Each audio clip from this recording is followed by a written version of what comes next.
हमारा टॉपिक चल रहा है लोदी वंश, जिसके अंतर्गत हम बहलोल लोदी कर चुके थे और उसके पश्चात चल रहा था हमारा सिकंदर शाह लोदी की गृह नीति हम पढ़ चुके थे। आज हम इसी को कंटिन्यू करते हुए नेक्स्ट पॉइंट देखेंगे, विदेश नीति। सिकंदर शाह लोदी की विदेश नीति के अंतर्गत सबसे पहले आता है बिहार। सिकंदर लोदी एक महत्वाकांक्षी शासक था और अपनी स्थिति को मजबूत बनाने के बाद उसने दिल्ली सल्तनत की सीमाओं का विस्तार करने का प्रयास में जुट गया और प्रथम उसने बिहार को जीतने का निश्चय किया। उसके पीछे भी कारण था कि जौनपुर में हिंदू सरदारों ने उसके विरुद्ध विद्रोह किया था और उस विद्रोह की योजना भूतपूर्व शर्की सुल्तान हुसैन शाह को पुनः जौनपुर के सिंहासन पर बैठाने की थी। हुसैन शाह ने इन दिनों बिहार में निवास कर रहा था और समय समय पर अफगान और हिंदू सरदारों से साठगांठ कर लोदी शासकों के विरुद्ध विद्रोह करवाता था। अतः 1494 ईस्वी में सिकंदर ने विद्रोहियों के नेता फफमऊ के भील राजा पर आक्रमण किया, परंतु सिकंदर को भारी क्षति उठानी पड़ी और उसके सैकड़ों घोड़े मारे गए। विद्रोहियों से सिकंदर की दुर्दशा की सूचना मिलने पर हुसैन शाह ने एक शक्तिशाली सेना के साथ सिकंदर की तरफ कूच किया। सिकंदर ने आगे बढ़कर मार्ग में ही उसे बनारस के निकट युद्ध करने के लिए विवश कर दिया। युद्ध में परास्त होकर हुसैन शाह भाग खड़ा हुआ और सिकंदर ने भागते हुए शत्रु का पीछा किया। बिहार का अधिकांश भाग जीतकर अपने राज्य में मिला लिया। वह कुछ दिनों तक बिहार में रहा और जीते हुए प्रदेश की उचित शासन व्यवस्था स्थापित कर बिहार में रहते हुए उसने तिरहुत पर आक्रमण किया। वहां के राजा ने उसकी अधीनता को स्वीकारा और साथ ही वार्षिक कर चुकाने का वचन भी दिया। बंगाल का सुल्तान अलाउद्दीन बिहार को अपने राज्य का अंग मानता था और हुसैन शाह शर्की को अपना एक करद राजा। अतः सिकंदर शाह लोदी के बिहार आक्रमण से वह अत्यधिक क्रोधित हो उठा और उसने अपने पुत्र धनियास के नेतृत्व में एक सेना दिल्ली की सेना की प्रगति को रोकने और उस अवरोध हेतु भेजी। उधर सिकंदर ने भी एक सेना उसके विरुद्ध भेज दी और दोनों पक्षों में बिना युद्ध लड़े ही संधि होगी। दोनों ने एक दूसरे के राज्य पर आक्रमण न करने तथा एक दूसरे के विरोधियों को शरण न देने के वचन भी दिए। नेक्स्ट इसी में आता है धौलपुर और ग्वालियर। अब सिकंदर ने धौलपुर और ग्वालियर को जीतने की योजना बनाई। 1502 ईस्वी के लंबे संघर्ष के पश्चात सिकंदर शाह लोदी ने राजा विनायक देव से धौलपुर छीनने में सफलता अर्जित कर ली, परंतु राजा मानसिंह से ग्वालियर दुर्ग जीतने में वो सफल नहीं हो पाया। यद्यपि राजा मानसिंह ने लोदी सुल्तानों को कभी विरोध नहीं किया था, परंतु वह उनकी अधीनता को स्वीकार करने के लिए भी तैयार न थे। सिकंदर ग्वालियर को हस्तगत किए बिना मालवा की तरफ नहीं बढ़ सकता था, अतः उसने ग्वालियर के घेरने की नीति को अपनाते हुए आगरा को अपनी सैनिक छावनी बनाया और ग्वालियर के आसपास के क्षेत्र जिनमें है अवंतगढ़, नरवर, चंदेरी आदि पर अधिकार जमा लिया। फिर भी अपनी मृत्यु पर्यंत वह ग्वालियर को न जीत सका। सिकंदर ने राजस्थान की तरफ रुख किया। उन दिनों नागौर की गद्दी का उत्तराधिकार का संघर्ष छिड़ा हुआ था, अतः सिकंदर ने नागौर की तरफ प्रयाण करते हुए किया, लेकिन उसके आगमन की सूचना मिलते ही नागौर का शासक मोहम्मद खां घबरा गया और उसने दिल्ली सल्तनत की अधीनता को स्वीकार कर लिया।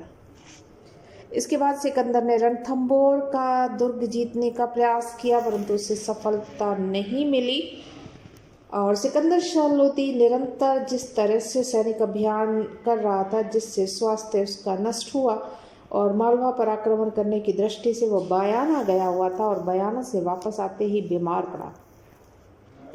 काफ़ी चिकित्सा के बाद भी उसे बचाया नहीं जा सका और 21 नवंबर 1517 ईस्वी को उसका देहांत हो गया। सिकंदर शाह लोदी के पश्चात आता है इब्राहिम लोदी 1517 से लेकर 1526।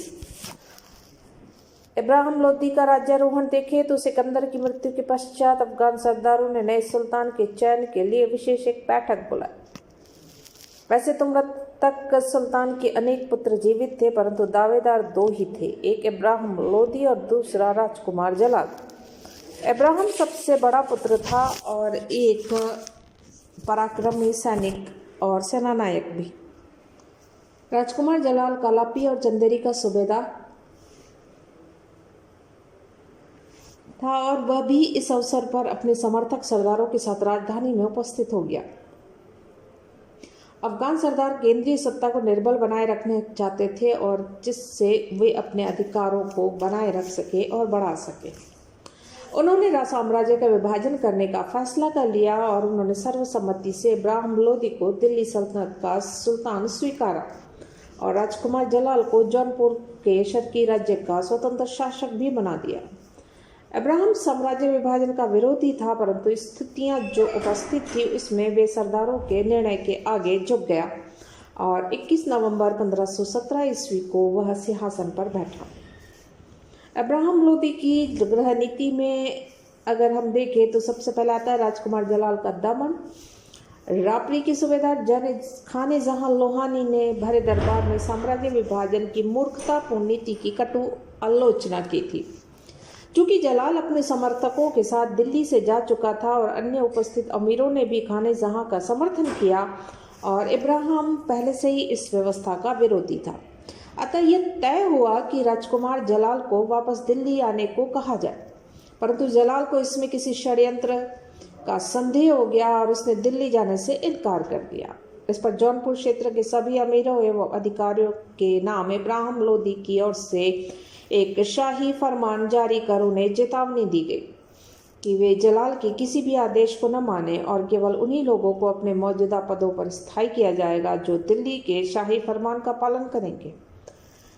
इसका अच्छा परिणाम ये निकला कि अधिकांश अमीरों एवं अधिकारियों ने जलाल का साथ देने से इनकार कर दिया और इस स्थिति में जलाल जौनपुर से अपनी पुरानी जागीर कालापी आ गया और अपने सुल्तान जलालुद्दीन के नाम से स्वतंत्र शासक के रूप में घोषणा कर दी। इस प्रकार दोनों भाइयों के मध्य गृह युद्ध छिड़ गया और जलाल को इब्राहिम के एक प्रमुख सरदार आजम हुमायूं सरवानी को अपने पक्ष में मिलाने में सफलता भी मिल गई। इसके पश्चात जलाल ने अवध पर आक्रमण किया। इब्राहिम की उपस्थिति से घबराकर आजम हुमायूं जलाल के पक्ष को छोड़कर इब्राहिम की सेवा में उपस्थित हो गया। स्थितियां बदली। जलाल अपनी सेना सहित इब्राहिम को चकमा देकर आगरा की तरफ बढ़ चला और दुर्ग की रक्षा सेना पर आक्रमण कर दिया। इब्राहिम ने तत्काल मलिक अदम को एक सेना के साथ आगरा की तरफ प्रयाण करने को आदेश किया। एक दूसरी सेना को कालापी के अधिकार के लिए भेजा गया। मलिक अदम ने आगरा पहुंचकर जलाल को दिल्ली के अधीन कालापी का शासक बनने रहने के लिए रजामंद कर दिया, परंतु इब्राहिम ने मलिक अदम की बात को ठुकराते हुए जलाल को पूर्ण समर्पण की बात कही। उधर शाही सेना ने कालापी पर अधिकार कर लिया। ऐसी स्थिति में जलाल ने भागकर ग्वालियर में शरण ले ली। ग्वालियर से वह मालवा के सुल्तान की शरण में चला गया। कुछ दिनों बाद मालवा से गंडकटंगा चला गया, जहां गौड़ों ने उसे बंदी बनाया और इब्राहिम के पास भिजवा दिया। इब्राहिम के आदेश से उसे रास्ते में ही जहर देकर मार दिया गया था। अमीरों का दमन। जलाल की मृत्यु के पश्चात इब्राहिम दिल्ली का निर्विवाद शासक बन गया और अब उसने अपने अमीरों की शक्ति का दमन करना के हेतु निरंकुश शासन स्थापित करने का निश्चय कर लिया और वह तुर्कों के प्रभुत्व सिद्धांत को स्थापित करना चाहता था। एक दिन भरे दरबार में उसने घोषणा कर दी कि राजस्व बंधुत्व को नहीं जानता, सभी लोग राजा के अधीनस्थ सामंत अथवा प्रजा होते हैं। उसने अपने अफगान सरदारों को सिंहासन के सम्मुख नम्र भाव से खड़े होने के लिए विवश किया और उन पर कठोर दरबारी रस्में भी लागू कर दी। इसे समानता में विश्वास रखने वाले अफगान सरदारों में भारी असंतोष फैला और इब्राहिम साम्राज्य विभाजन की बात को भुला नहीं पाया और वह अपने अमीरों से इसका बदला लेना चाहता था। दूसरी तरफ अफगान सरदारों को भी अब इब्राहिम में विश्वास न रहा। उसने मलिक अदम के प्रस्ताव को ठुकराकर जलाल का दमन और बाद में हत्या करवाई। अब अपने निरंकुश व्यवहार से स्वाभिमानी अफगान सरदारों को अपमानित करने में लगा हुआ था। इस प्रकार ताज और अमीर वर्ग के मध्य तनावपूर्ण स्थिति उत्पन्न हुई और अब इब्राहिम ने संपूर्ण अपने पिता के एक प्रमुख सरदार मियाँ बोबा को कारागार में डाल दिया सर्वप्रथम, और उसके बाद उसने आजम हुमायूं शरवानी और उसके पुत्र फतेह खां, जो कि जलाल का वजीर हुआ करता था, को दिल्ली बुला लिया और दोनों को कारागार में डाल दिया। दोनों ने पहले जलाल का पक्ष लिया था। इससे स्थिति बिगड़ी। आजम हुमायूं का एक अन्य पुत्र था इस्लाम खां, जिसने विद्रोह किया और उसने आगरा के सूबेदार अहमद खां पर आक्रमण कर दिया। अहमद खां परास्त हुआ और इब्राहिम ने दूसरी सेना भेजी। इस बीच इब्राहिम के दो सरदार आजम हुमायूं लोधी और सईद खां लोधी भी इस्माइल खां के साथ मिल गए। विद्रोही सरदारों ने दूसरी बार भेजी गई शाही सेना को परास्त कर खदेड़ा और इब्राहिम स्वयं सेना सहित उसने दमन कर दिया विद्रोह का। और विद्रोही सरदारों ने उसके पास संदेश भिजवाया, यदि सुल्तान आजम हुमायूं सरवानी और उसके पुत्र को रिहा कर दे तो वह भली भांति उसकी सेवा में उपस्थित रहने के लिए तैयार है।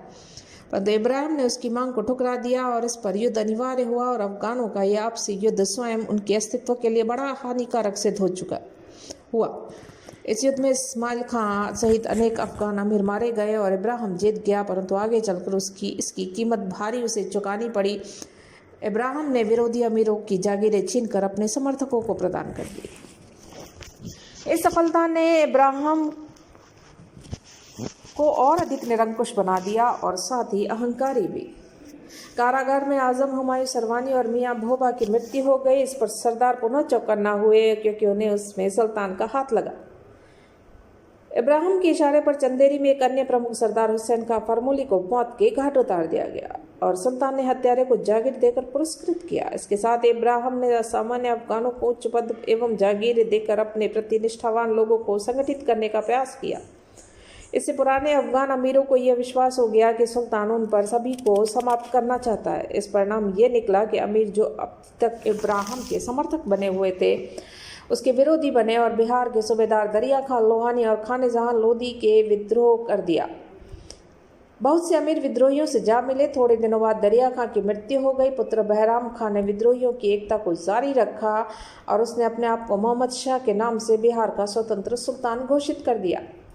इब्राहिम ने विद्रोहियों का दमन करने के लिए कई बार सेनाएं भेजी, परंतु इसे कोई भी सफलता हासिल नहीं हुई। शाही सेनाओं की विफलता के परिणाम स्वरूप बहराम खां की शक्ति दिन ब दिन बढ़ती चली गई और ज़्यादा वो मजबूत हो गया और बहुत से अफगान उसके नेतृत्व में आ जुटे। इस समय पंजाब का सूबेदार था दौलत खां लोधी, जिसने विद्रोह किया। उसका एक बड़ा बेटा था गाजी खां, जो इब्राहिम के दरबार में था। चुपचाप राजधानी से भागा और पिता के साथ पहुंच गया और उसे एक सूचना दी कि बिहार के विद्रोह का दमन होते ही वह इब्राहिम सब पंजाब आपसे छीन लेगा। ऐसी स्थिति में दौलत खां लोधी ने काबुल का बादशाह बाबर को इब्राहिम के विरुद्ध भारत आने के लिए आमंत्रित कर दिया। संयोगवश इब्राहिम का चाचा आलम खां लोधी भी बाबर की सेवा में जा पहुंचा और उसने भी दिल्ली सिंहासन पर प्राप्त करने के लिए बाबर से सहायता का अनुरोध कर डाला। बाबर तो पहले से ही अवसर की ताक में था। 1524 ईस्वी में उसने लाहौर तक धावा मारा और इब्राहिम की सेना को परास्त कर उसे खदेड़ दिया, परंतु अफगानों से पर्याप्त सहयोग न मिला, वापस लौटा। बाबर की वापसी के बाद आलम खां और दौलत खां ने मिलकर दिल्ली पर आक्रमण किया, लेकिन वे इब्राहिम से परास्त हुए और इब्राहिम लोधी ने उन्हें खदेड़ डाली। नवंबर 1525 ईस्वी में बिहार ने पूरी तैयारी के साथ आक्रमण किया और 21 अप्रैल 1526 ईस्वी को पानीपत का प्रथम युद्ध लड़ा गया, जिसमें इब्राहिम लड़ते हुए मारा गया और दिल्ली पर बाबर का अधिकार हो गया।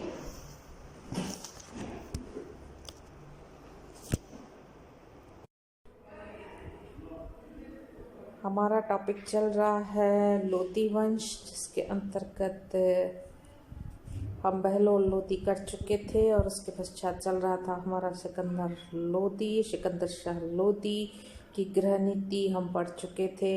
आज हम इसी को कंटिन्यू करते हुए नेक्स्ट पॉइंट देखेंगे, विदेश नीति। सिकंदर शाह लोधी की विदेश नीति के अंतर्गत सबसे पहले आता है बिहार। सिकंदर लोधी एक महत्वाकांक्षी शासक था और अपनी स्थिति को मजबूत बनाने के बाद उसने दिल्ली सल्तनत की सीमाओं का विस्तार करने का प्रयास में जुट गया और प्रथम उसने बिहार को जीतने का निश्चय किया। उसके पीछे भी कारण था कि जौनपुर में हिंदू सरदारों ने उसके विरुद्ध विद्रोह किया था और उस विद्रोह की योजना भूतपूर्व शर्की सुल्तान हुसैन शाह को पुनः जौनपुर के सिंहासन पर बैठाने की थी। हुसैन शाह ने इन दिनों बिहार में निवास